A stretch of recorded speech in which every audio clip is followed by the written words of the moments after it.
So I have always been fascinated by human potential. But what fascinates me more is what we are beyond our human form. So I want to share with you one book and one documentary that has allowed me to explore this idea in my head further. And these are things that have just kind of fallen into my lap, but I am desperate to share them with you because they have been incredible. Stay tuned until the end of the video because I'm going to be sharing something really cool that I'm going to do and would love to have you guys on the journey with me. So stay tuned. Okay, so the book that I want to talk about in this video is After. This book is written by Dr. Bruce Greyson. Did I say Bruce Greyson? I meant Dr. Bruce Greyson. And if I didn't say it, then it's my mind. This book is about near-death experiences. Dr. Bruce has spent the last 40 years researching into near-death experiences. This all began at the beginning of his career, essentially, when he was an intern in a hospital. A young girl was admitted into hospital because they had tried to commit suicide. Over the next couple of days, this patient was pretty much out of it, not responsive at all, and Dr. Bruce had spoken to her housemate who had brought her into hospital. When this patient rose, the next couple of days, Dr. Bruce went to this patient and was discussing, what are these feelings, why did this happen, you know, I spoke to your housemate, and she basically shocked him because she turned around and said, I know, I saw you talking to them. And proceeds to tell him all of this stuff that happened that she could not possibly have seen or known, because no one could have known this stuff. I need to clean my notes. Because no one could have known this stuff. And it would be a random thing for the nurse to tell the patient that Dr. Bruce Greyson had a spaghetti stain on his tie. This was kind of a triggering event for him. Over the next few years, he's a psychiatrist, so over the next few years he met a lot of people that had a near-death experience. The statistic is that 10% of people whose heart stops, I'm going to read it. 10% of people whose hearts stop and then restart report near-death experiences. Near-death experiences, it's so, you know, in ancient times when, I mean, and even recent times when people will be like, I see the light. It's this very cliche idea of what it's like to be near to death. I see a tunnel, I see my past loved ones, all of this stuff. But when he kept hearing people talk about this stuff, people that are from different religious backgrounds, people that don't have a religious background, people that are young, old, from all different parts of the world, all experiencing and reporting very, very similar things, he had to research into it. And he got a lot of people on board to help him with this research. Essentially, what he was trying to uncover is, what is the mind beyond the body? Because if someone's heart stops and someone's brain stops functioning, there are no electrical currents going through the body. This means there is no physical, logical way for these people to retain information, create memories, feel any sensations. They are dead. And for them to then come back with visuals, sounds, feelings, this is to say that the mind is separate from the body. What I believe the mind to be, you know how we all have different ways of referring to God, source, universe, whatever. For me, the mind is another way of saying soul, is another way of saying consciousness, because our mind definitely goes beyond the body. If you guys want me to talk more about this book in particular, let me know in the comments below, because it's incredible. And I don't want to dive too deep into it, but I just want to say that this is one of the pieces of information that I have received that is allowing me to really understand what it means to exist beyond our human forms. And that brings me on to the next thing, which is Superhuman. Superhuman is a documentary, has been cut up into a docu-series for Gaia.com. If you don't know it, check it out. It's an amazing library of, it's almost like the spiritual and conscious community Netflix. It's amazing. Superhuman explores these same ideas that Dr. Bruce Greyson is exploring in After, about the mind beyond the body, beyond the physical form. Lessen the brightness. Beyond the physical form. Caroline Corey is the host and producer of this documentary, and she meets these people who have these extrasensory experiences, extrasensory abilities like telekinesis, being able to see while blindfolded, and remote viewing. And she brings in the people that we want to help us understand and explain and validate these things that people are experiencing, like scientists. She brings in science. I love that shit when people bring science in with spirituality to help us explain and validate that these things are really quantifiable and they are happening. She teaches people, or the people that she brings into this documentary bring and teach and train people that have never experienced, never dabbled in things like this, train them in how to do it on set for this documentary, specifically because Caroline is like, this is happening. How can I show this to the world and actually prove to people that this is happening?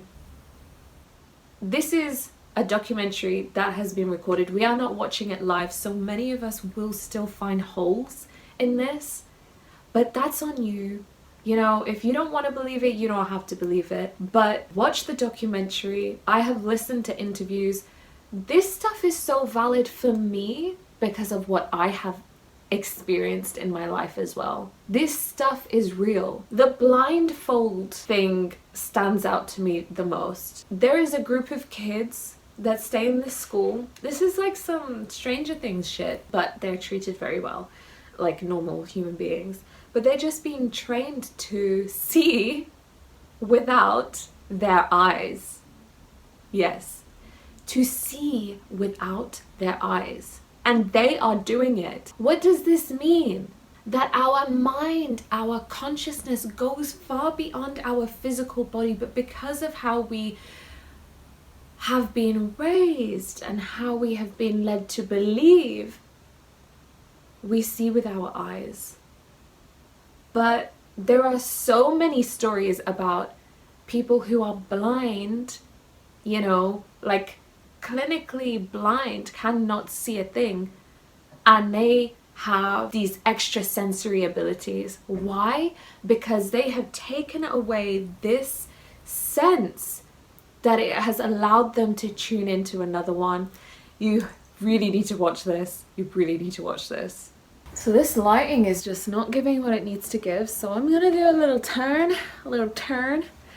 The next thing I want to talk about after a Superhuman documentary and after is meditation. Meditation. That's it.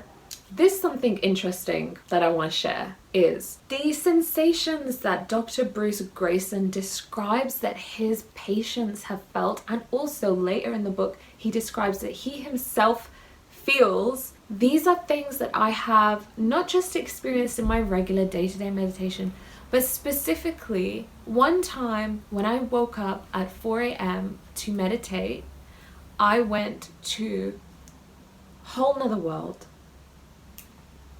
Why did I wake up at 4 a.m. to meditate, firstly?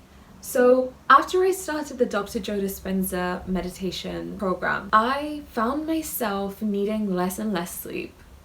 I was waking up just, you know, by chance at almost exactly 4:11 every day. And it was not when you're woken out of your sleep and you're like, oh my god, I really want to go back to sleep, but it was like, oh, I've had enough sleep, I'm ready to start the day. And it's obviously bizarre because what's going on at 4 a.m? But because my practice was that I would meditate first thing, then I flashed back to this conversation that I had with my cousin from India years ago when I first started learning about meditation, when I first wanted to start meditating. And I think, you know, he's a good few years older than me. I was really young, and I think he was kind of like challenging me a little bit, and he was just like, oh, you want to meditate, do you? Do you know what the best time in the day to meditate is? And I'm like, oh, okay, this feels like a trick question. I'm gonna say evening.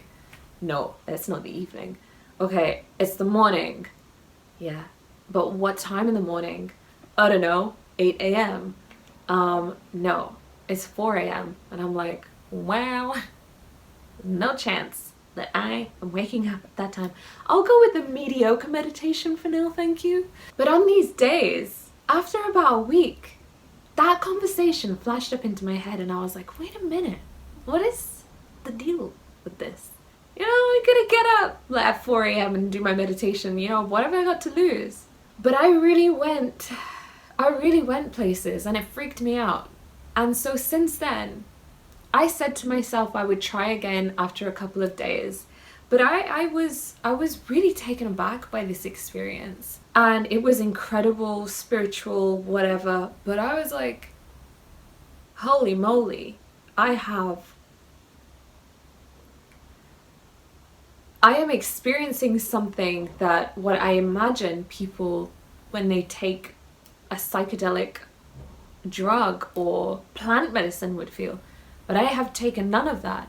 And I swear to you, there must have been a release of DMT in my body at that time. Moving on, I have been watching a lot of Cara and Nate recently, and they like to challenge themselves. This morning, I was watching Cara and Nate's 4th episode of the North Pole series. Nate is doing a 2-week, 100 miles run. That makes no sense. In 2 weeks, he wants to run 100 miles, and he does it. But you know, when I watched this, it just sparked something in me that I'm like, I want to challenge myself to something like that. I want to like move out of my ordinary day-to-day and just like really, I want to see. I read about this, how we can go mind over matter, how our consciousness is more than just our human form. How can we, what the human body has so much potential, but our mind, our ego comes in and it just puts us in a box. And I want to challenge that. I want to not just see people challenging that, but I want to challenge it in my life. So I'm not going to run 100 miles in 2 weeks, but I am challenging myself to 30 days of waking up at 4 a.m. and meditating, because I want to see how this impacts my mental health, my physical health, my spiritual connection, and more. Why specifically the meditation? Because if you've been here a while and you've watched my meditation videos, I have been meditating for over a year every single day, except the last couple of weeks. I have lost my flow, and I think I missed 2 days, and that's okay. But in the days between that, when I did practice, it was a very short meditation, sometimes even just a breathing one. And I have been used to, for a few months now, 1 hour meditations first thing in the morning. I have noticed the impact, the negative impact that losing this routine, losing this practice has caused. And I'm not about it. But now, wow, I'm like glowing. So yeah, that's what I'm gonna do. That's just something interesting that I want to share with you guys. And if you are interested in learning about this journey and what is gonna happen, click subscribe, hit the notification bell, and I will be sharing all in all the impact that I feel that it has had in my day-to-day life. Like this video if you like to like things. Comment down below if you have challenged yourself to anything amazing or would like to, or if you want to come on this journey with me. Holy moly, I didn't even think of that. Please do, even if it's for a week, join me. I would love that, and I would love to learn how you guys go through it.